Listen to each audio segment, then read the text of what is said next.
Welcome friends. आज हम लोग जानेंगे विलियम शेक्सपियर के प्ले द टेम्पेस्ट का समरी। तो शेक्सपियर ने अपने लाइफ में कुल 37 प्लेस लिखे थे और ये जो प्ले है द टेम्पेस्ट ये उन्होंने सबसे एंड में कंपोज किया है।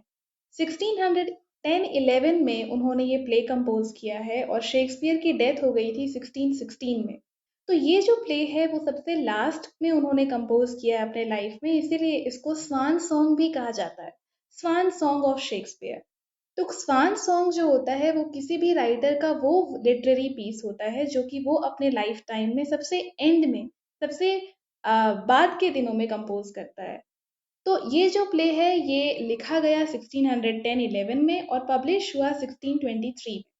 1623 में विलियम शेक्सपियर का पहला फोलियो आया था जिसका नाम था mister William Shakespeare's comedies, histories and tragedies. तो ये उसी में पब्लिश हुआ है द टेम्पेस्ट और ये सेकंड शॉर्टेस्ट प्ले है after the comedy of errors.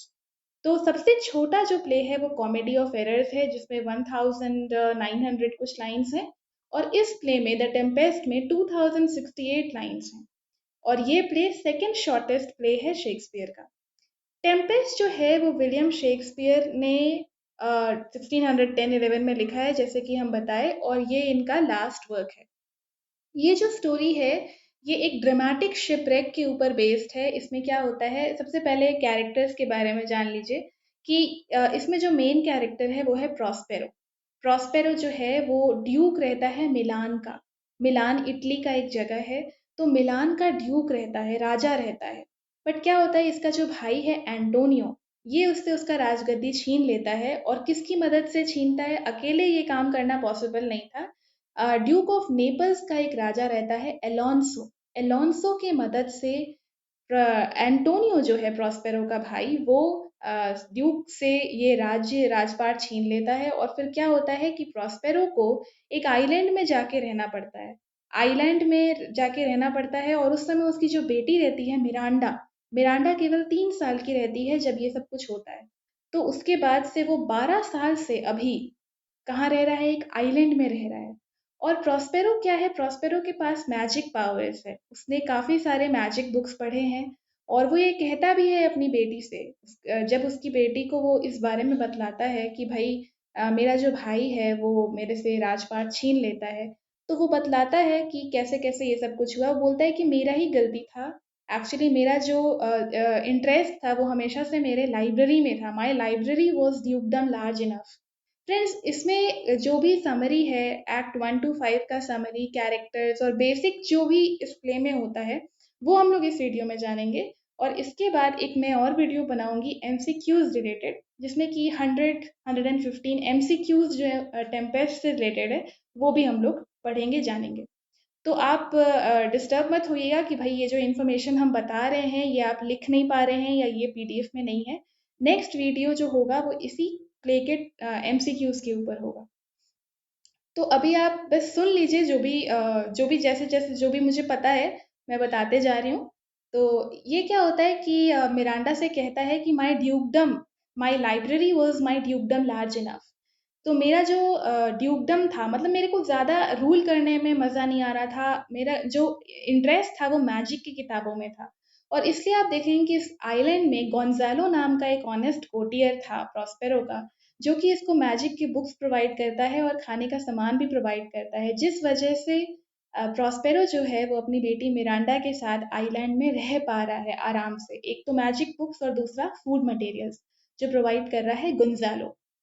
तो ये होता है, उसका राजपाट छीन लिया जाता है। एंड अब क्या है, आप फर्स्ट एक्ट में देखेंगे कि प्रॉस्पेरो को पता चलता है कि उस समुद्र के पास से, मेडिटरेनियन सी के पास से ये जो शिप है आ रहा है जिसमें कि एलोंसो ड्यूक ऑफ नेपल्स है।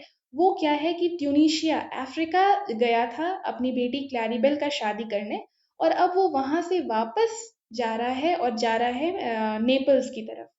तो इसको ये पता है प्रॉस्पेरो को बात, और ये मैजिकल पावर्स है इसके पास। और साथ में प्रॉस्पेरो के पास दो लोग और हैं। एक है एरियल। एरियल जो है वो एक मैजिकल स्पिरिट है, एयरी स्पिरिट है। और वो इसको बहुत हेल्प करती है, प्रॉस्पेरो को हर काम में मदद करती है। एक तरह से वो इसकी सर्वेंट है। क्या होता है कि एक साइकोरेक्स नाम की चुड़ैल रहती है जो कि एरियल स्पिरिट को एक क्लोवन पाइन ट्री में कैद कर के रखी हुई रहती है। तब प्रॉस्पेरो ही एरियल को छुड़ाता है साइकोरैक्स के चंगुल से। और उसका इसलिए क्योंकि वो इसको छुड़ाता है, इस वजह से एरियल जो है वो एज अ सर्वेंट प्रॉस्पेरो के लिए जो भी टास्क वो कहता है वो उसको परफॉर्म करती है। और साथ में प्रॉस्पेरो के साथ एक कैलिबन नाम का और सर्वेंट है, जो सर्वेंट नहीं स्लेव है, गुलाम है। कैलिबन जो है वो एक सैवेज मॉन्स्टर है। मतलब उसके कैरेक्टर का जो डिस्क्रिप्शन है प्ले में वो एम्बिग्यूअस है, मतलब पूरा क्लियर नहीं हो पाता है कि भाई ये आदमी है या एक पूरा मॉन्स्टर ही है, जायंट ही है। जो भी है वो बहुत ही डेविलिश क्रिएचर है, सैवेज क्रिएचर है। और प्ले में ये भी है कि आइलैंड में मिरांडा मिरांडा का रेप करने का कोशिश करता है कैलिबन, जिस वजह से प्रॉस्पेरो जो है वो और भी इल ट्रीटमेंट करता है कैलिबन के साथ, ठीक है। तो ये सब कुछ हो रहा है। हाँ, तो अब उसको पता चलता है कि अलोंसो का जो शिप है वो जा रहा है वापस नेपल्स की तरफ, जिसमें कि जिसमें कि ये साथ में उसका भाई है, अलोंसो का भाई है सेबास्टियन। और साथ में प्रॉस्पेरो का भाई एंटोनियो वो भी है।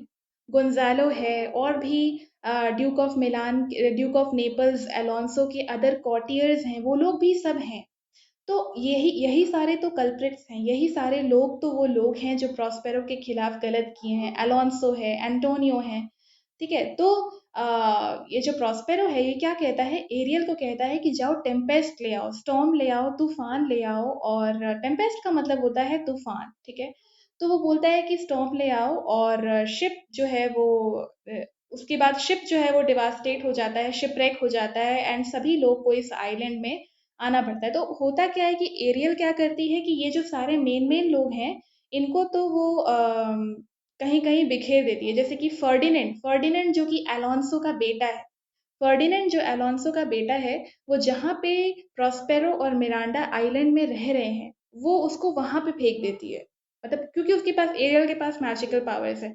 तो ये प्रॉस्पेरो का प्लान ये है कि वो फर्डिनेंड एरियल को बोलेगा कि वो मैजिकल एन्चैंटमेंट के थ्रू फर्डिनेंड और मिरांडा के बीच में प्यार करवा दें, ठीक है। क्योंकि प्रॉस्पेरो का जो मोटिव है वो वेंजियंस नहीं है, प्रॉस्पेरो रिवेंज नहीं लेना चाहता है, प्रॉस्पेरो सबको फॉरगिव कर देना चाहता है। एंड चाहता है कि जो अलोंसो ड्यूक ऑफ नेपल्स का राजा है उसका बेटा फर्डिनेंड, उसकी शादी हो जाए इसकी बेटी मिरांडा के साथ। और वो अलोंसो को और अपने भाई एंटोनियो को फॉरगिव कर देना चाहता है। और प्रॉस्पेरो जो मेन कल्प्रिट है, यानी जो भी कुछ हुआ इसके खिलाफ, जिस भी कारण से ये यहाँ पे 12 साल से आइलैंड में रह रहा है, उसका जो मेन कल्प्रिट है वो अलोंसो को समझता है, एंटोनियो अपने भाई को नहीं। क्योंकि अगर अलोंसो ने उसकी मदद नहीं की होती, आर्मी रेज करने में एंटोनियो की हेल्प नहीं की होती, तो वो कभी भी प्रॉस्पेरो से ड्यूकडम नहीं छीन पाता, ठीक है। लेकिन वो अलोंसो को एट द एंड फॉरगिव कर देता है। वो कहता है the greater act is in virtue not in vengeance. तो वो रिवेंज नहीं लेना चाहता है। तो वो एरियल की मदद से फर्डिनेंड और मिरांडा के बीच में प्यार करवा देता है।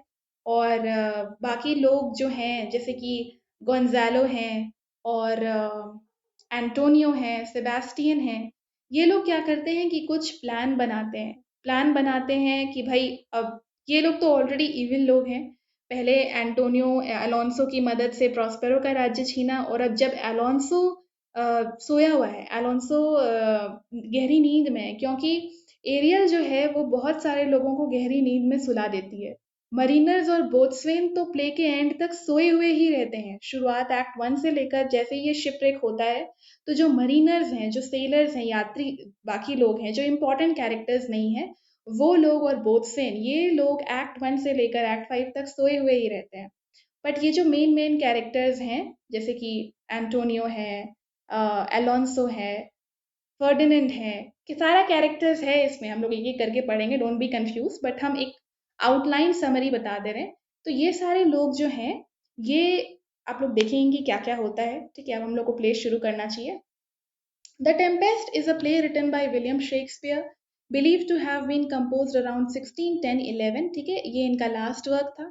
स्टोरी एक ड्रामेटिक शिपरेक से बिगिन करता है, एक पावरफुल स्टॉर्म आता है सी में नैरेटिव जो है वो फिर एक रिमोट आइलैंड की तरफ शिफ्ट होता है जहाँ पे प्रॉस्पेरो अपनी बेटी मिरांडा के साथ रहता है और साथ में दो और कैरेक्टर्स भी रहते हैं। एक है कैलिबन जो कि एक सैवेज क्रिएचर है और एक है एरियल जो कि एक इथीरियल स्पिरिट है, ठीक है, एयरी स्पिरिट है।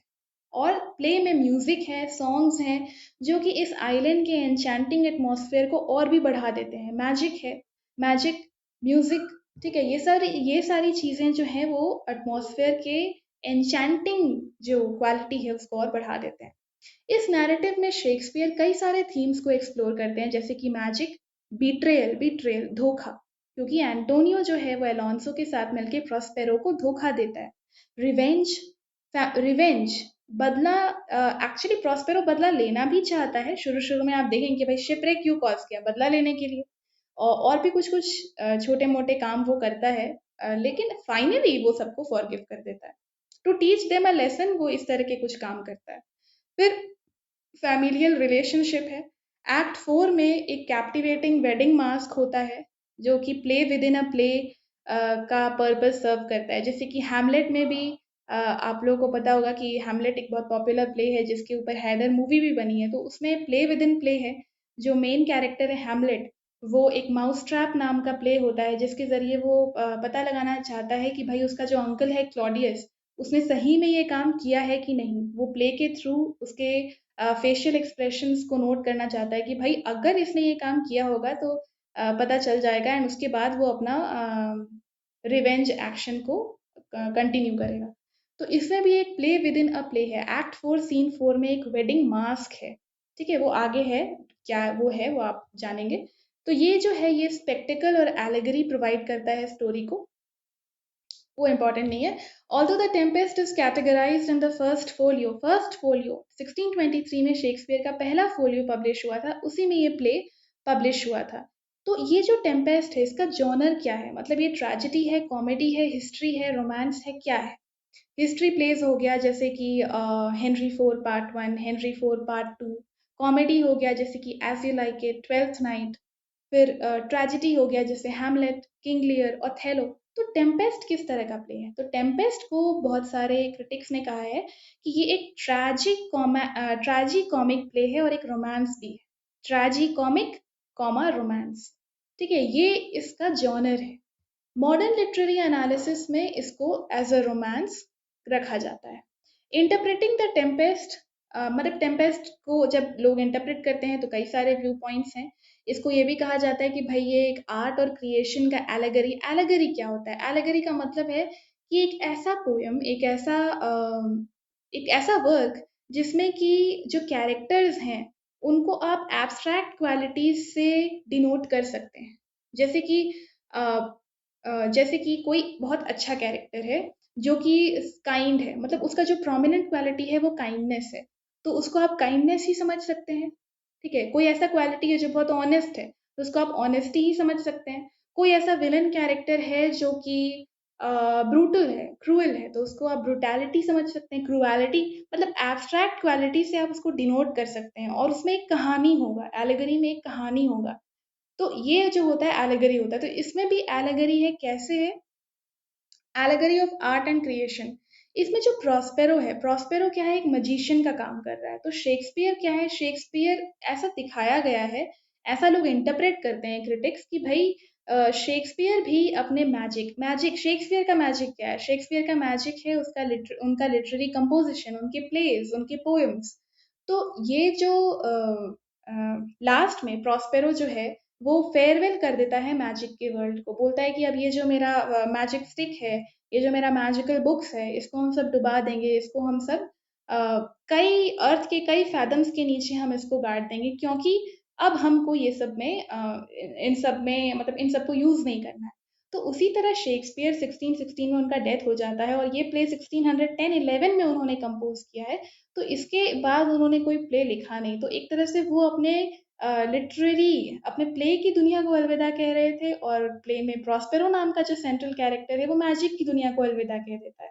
तो एक तरह से इस रिलेशन को यहाँ पे क्रिटिक्स ने इंटरप्रेट किया है।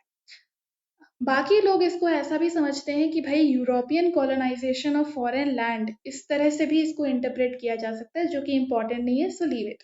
अब कैरेक्टर्स में आते हैं। कैरेक्टर्स क्या है, प्रॉस्पेरो जो है वो ड्यूक ऑफ मिलान था, राइटफुल ड्यूक था। उसकी बेटी का नाम है मिरांडा। एरियल जो है, अच्छा मिरांडा के एक बारे में एक और चीज़ है कि वो आइलैंड में, क्योंकि वो 3 साल की उम्र से यहाँ पे रह रही है आइलैंड में, तो उसने अपने पिता और कैलिबन के अलावा और किसी ह्यूमन बीइंग को नहीं देखा है।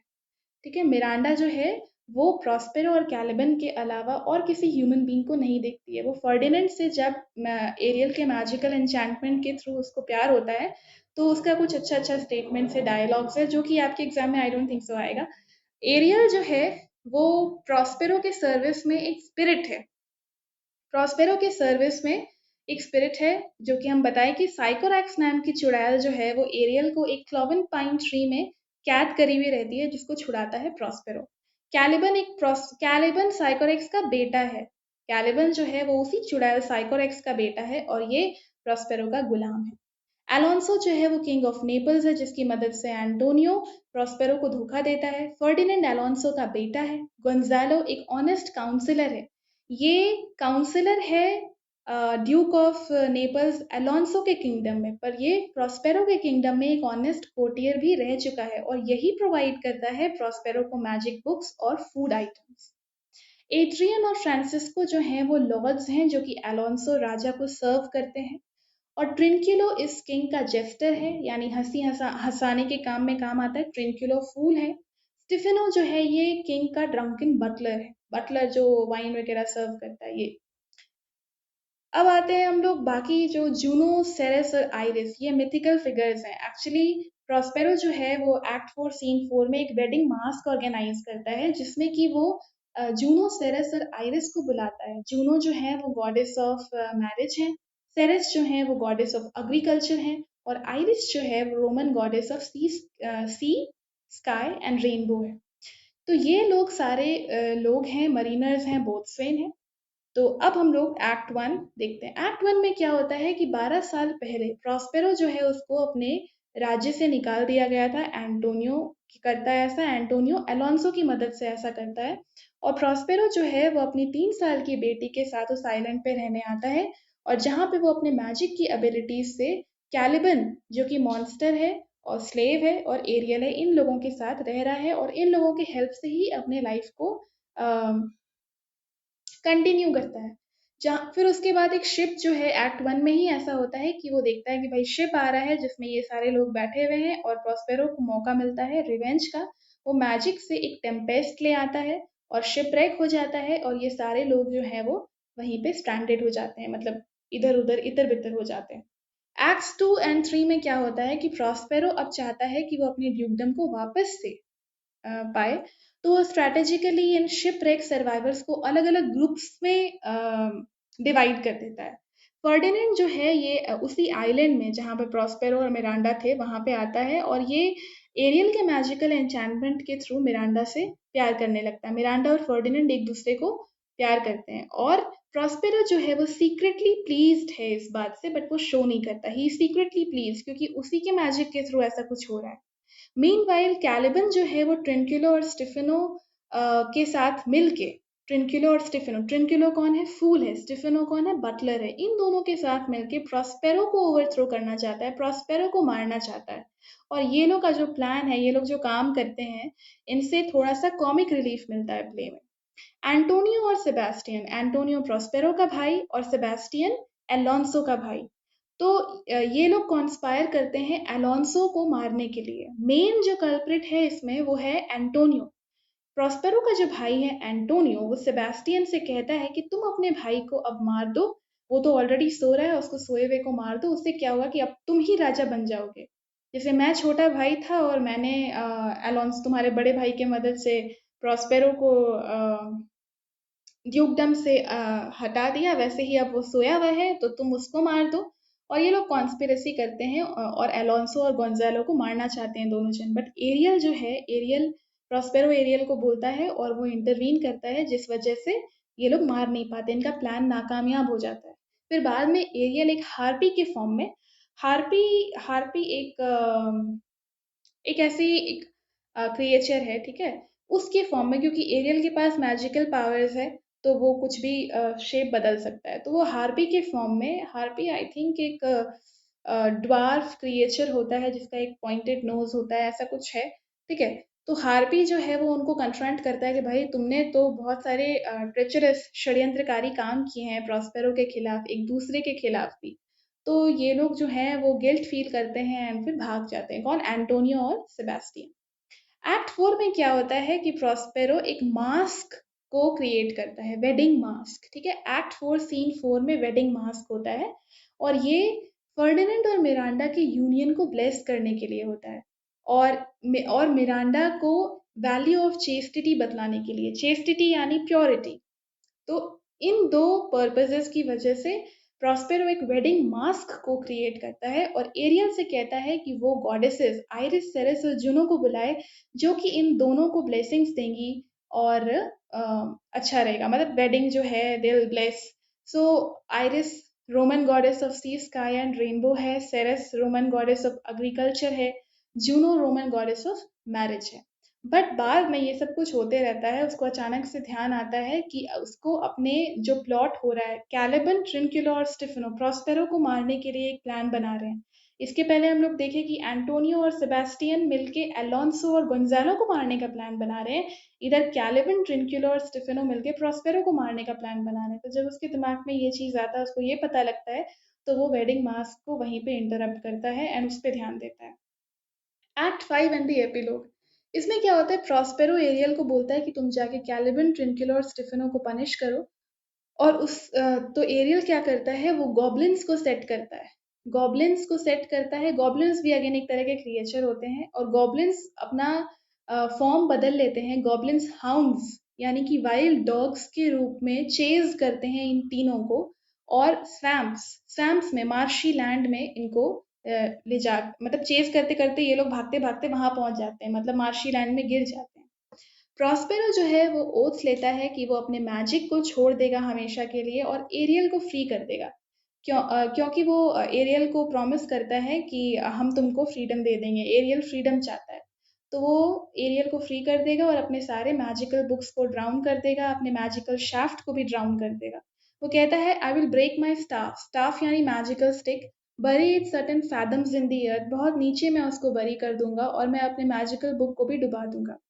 हम लोग देखते हैं कि प्रॉस्पेरो अलोंसो को, एंटोनियो को और सेबेस्टियन को, जो सब लोग उसके खिलाफ गलत किए थे, उन सबको माफ कर देता है।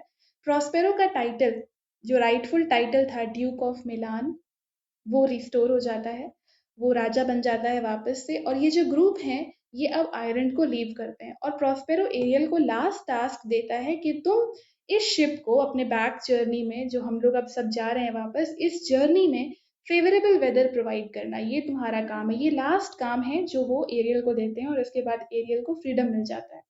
और एपिलोग में, एपिलोग यानी प्ले के बाद जो डायलॉग होता है उसको एपिलोग बोलते हैं, लोग यानी स्पीच। तो एपिलोग में प्रॉस्पेरो ऑडियंस से कहते हैं कि वो अब उसको आज़ाद करे और तालियों के साथ उसको आज़ाद करे, ठीक है। तो ये है प्ले का समरी एंड नेक्स्ट वीडियो में हम लोग इस प्ले से रिलेटेड अबाउट 100 MCQs भी कवर करेंगे। Okay friends, thank you.